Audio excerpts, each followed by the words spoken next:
Amis myrmécophiles, bien le bonjour, c'est Linko. Et tout de suite, c'est la finale. Ça y est, nous y voilà enfin. Gaspacho ou la vie de mes fourmis. La vie de mes fourmis ou Gaspacho. Qui va remporter le trophée et les nombreux cadeaux? Les lots, je vous en ai parlé dans la vidéo d'avant. Je vous remets un petit lien ici si vous voulez voir ce que vont gagner nos petits chanceux. Et tout de suite, on va regarder les deux vidéos de nos deux passionnés de fourmis. Ensuite, on se revoit et je vous explique comment voter pour celui qui va devenir le myrmécophile. Le myrmécophile, l'amoureux des fourmis de l'année 2023. On est sur ce concours depuis 4 mois déjà. Il a tourné, franchement c'était super. Un grand merci à tous ceux qui ont participé, qui ont donné de la vie à ce concours en commentant, en likant, en partageant. Grand merci à vous. Et on commence tout de suite avec Gaspacho qui va nous présenter sa dernière vidéo. Et à la suite ce sera la vie de mes fourmis et on se retrouve tout de suite après. Gaspacho.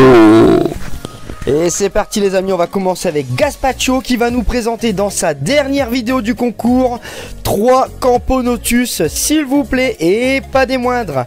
Alors on va commencer tout de suite avec des Camponotus que pas mal de monde adore, les Camponotus maculatus. Alors celle-ci elle nous vient du Nigeria, il les a eu en mai dernier donc tout se passe bien pour lui. Par contre regardez ici, il avait une petite ADC qu'il avait fait maison et ça devenait ingérable étant donné que tout se développe au mieux pour lui. Alors ce qu'il a fait c'est qu'il a encore mis dans une ADC dont elle est faite maison encore. Il a mis les tubes dedans et c'est reparti pour une évolution qui va ne cesser de progresser en toute beauté. Regarde ici, on peut voir ces maculatus qui se portent très très bien. Ils ont eu un petit peu de mal, il est autour des 27 degrés comme il m'a dit, mais ça prospère quand même. Et quand on voit que l'ADC a besoin d'être changé, on sait que tout est au beau fixe pour lui. Donc très belle espèce africaine, c'est Camponotus maculatus, regardez. Alors c'est une espèce qui est plutôt avec le gastre foncé, on voit ici. Après ça dépend de ce qu'elles ont mangé aussi, mais c'est une espèce qui est vraiment plutôt pas mal. Regarde ici, il va nous présenter ces petites gourmandes. Dès que l'on met du liquide sucré, bien sûr, elles viennent tout de suite laper la petite substance sucrée. Et ça, c'est un régal pour les yeux et un régal pour leur petit gastre. Alors ensuite, on doute bien, ça va y aller par la trophalaxie. Et toute la fondation va évoluer encore plus. Regarde ici ce double tube. Alors ici, on arrive chez les Camponotus irritans. Regarde-moi ces couleurs magnifiques. Regarde-moi ces gastres bien remplis. On voit les couleurs qui sont dilatées avec le liquide sucré ou les blattes qu'elles ont ingérées ou les substances liquides. Alors pour info, ça c'est encore une espèce qu'il a eu l'année dernière. Et là, il a décidé d'être en mode fait maison. Regarde, elles étaient dans une ADC Ferrero. Il y a intégré 2 tubes, un normal bien sûr et un rechargeable fait maison s'il vous plaît. C'est lui qui a créé son propre tube rechargeable. On voit qu'il a fait ça bien, on voit que le tube a été percé, il a été dallé au fond avec un peu de plâtre et ça se passe à merveille. Regarde ici, on voit déjà de très très beaux majeurs, une tête bien agressive, un très beau look pour ces Camponotus irritans.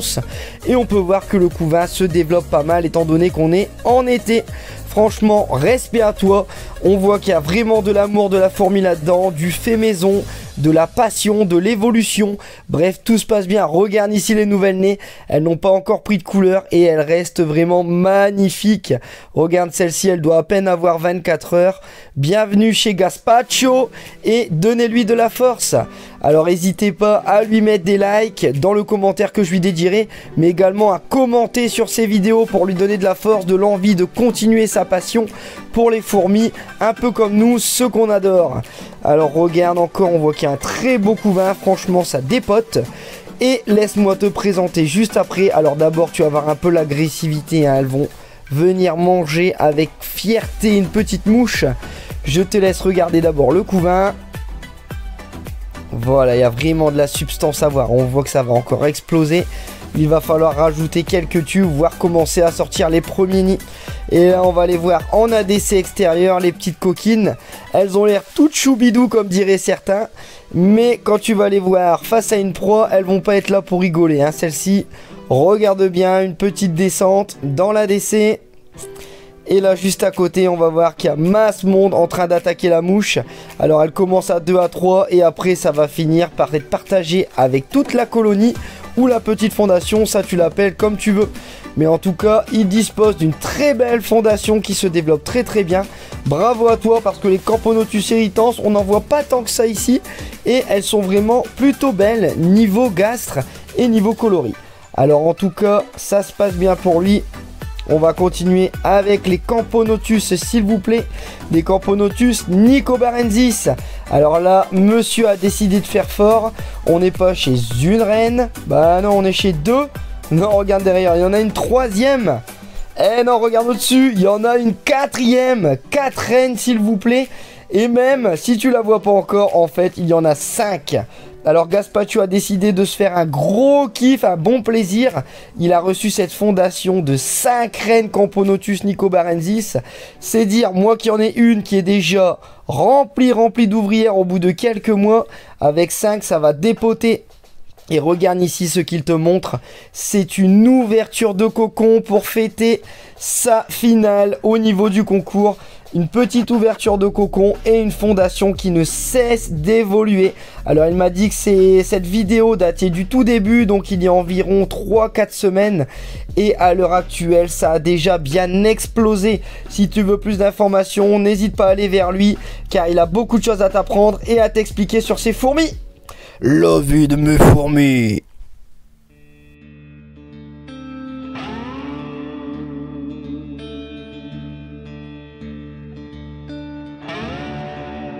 Eh bien bonjour, c'est Benoît, j'espère que tout va bien pour vous.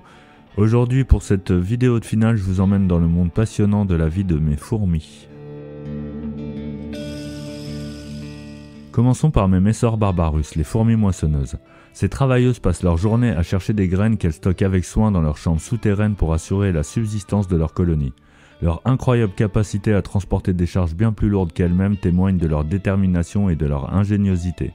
Les Messor barbarus nous enseignent une leçon précieuse sur l'importance de l'effort collectif et de la gestion des ressources pour garantir la survie et la prospérité d'une communauté.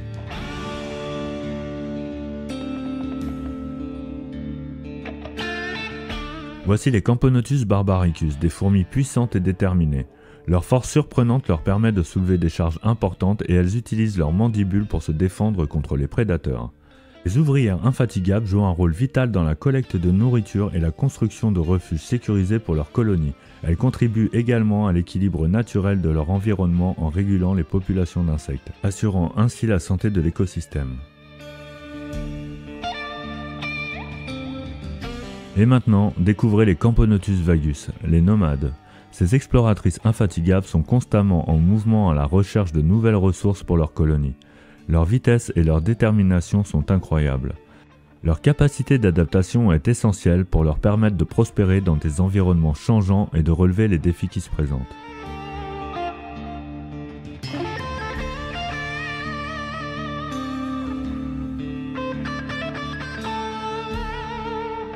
Les Camponotus lateralis, les communicatrices habiles de ma collection. Ces fourmis utilisent leurs antennes pour échanger des informations et coordonner leurs actions au sein de la colonie. Elles forment une équipe de communication très exclusive, reliant les membres de la colonie et permettant une collaboration harmonieuse. Grâce à cette coordination efficace, elles garantissent la survie de la communauté, faisant d'elles de véritables exemples de relations sociales dans le règne animal.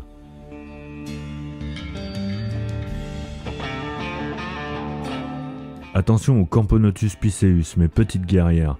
Malgré leur petite taille, ces fourmis sont féroces et déterminées à protéger leur territoire. Leur armure noire et luisante est un signe de leur courage. Elles sont prêtes à défendre leur colonie contre les intrus avec leurs petites mandibules puissantes et redoutables. Les Camponotus pisceus jouent un rôle crucial dans la préservation de l'équilibre écologique en maintenant la stabilité de leur environnement et en contribuant à la régulation des populations des autres insectes.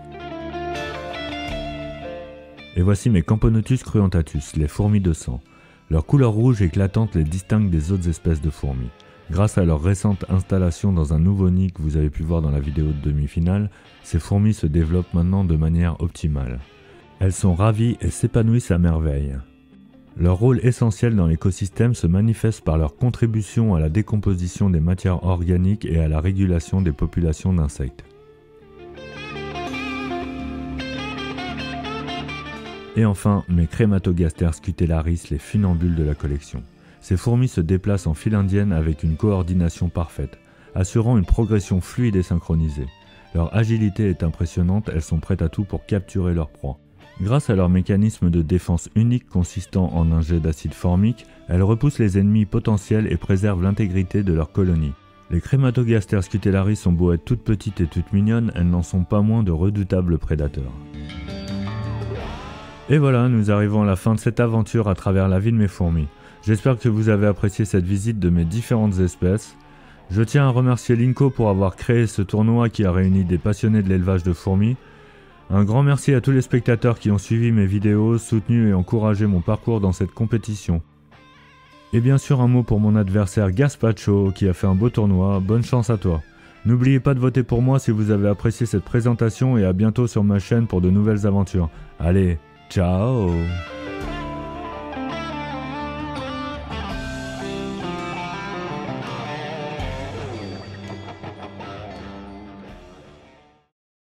C'est l'heure du jugement dernier.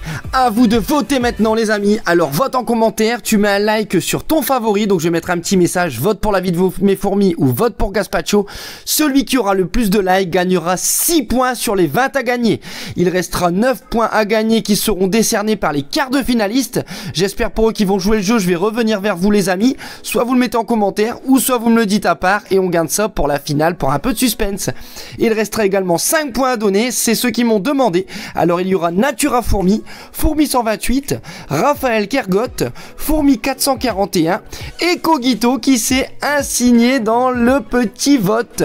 Alors encore merci, on est à la 400e vidéo, c'est un truc de malade. J'espère que ça continuera encore et qu'on y évoluera encore plus. D'ici là, n'oubliez pas, la myrmécologie, c'est la magie, on s'amuse, on s'éclate, on partage et surtout n'oubliez pas à tous, c'est abonne-toi.